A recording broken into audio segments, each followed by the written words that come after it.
and welcome to our virtual back to school night. Alright, this is going to be a link we'll be sending you. Let's get started. Click on get started. Let's look at today's schedule is as follows. Principals meeting, nurses meeting during those times. Click on those blue links.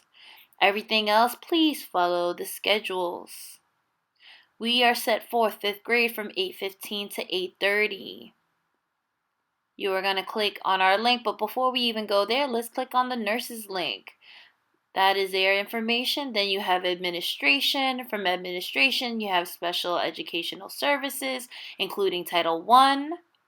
You have student services, speech, and counselors. You also have specials where those are pre-recorded videos from the groups, from the teams, or just the teachers in general. Click on the home by clicking on the school. We even have ESL and bilingual teachers. If you'd like to meet with them, please feel free.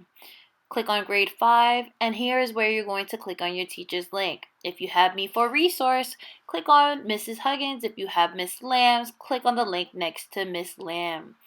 And don't forget, before you leave out, sign up for PTA. We need help. They need help. And we will sooner or later be sending you the live link. We are currently waiting for administration to send us the live link to access this tool, which will be beneficial and useful for you guys to move around for tonight's virtual back to school night. We hope it helps, but if you still have any questions, feel free to reach out to myself or Miss Lamb on Class Dojo. And don't forget, the links will be coming soon. Thank you and see you soon.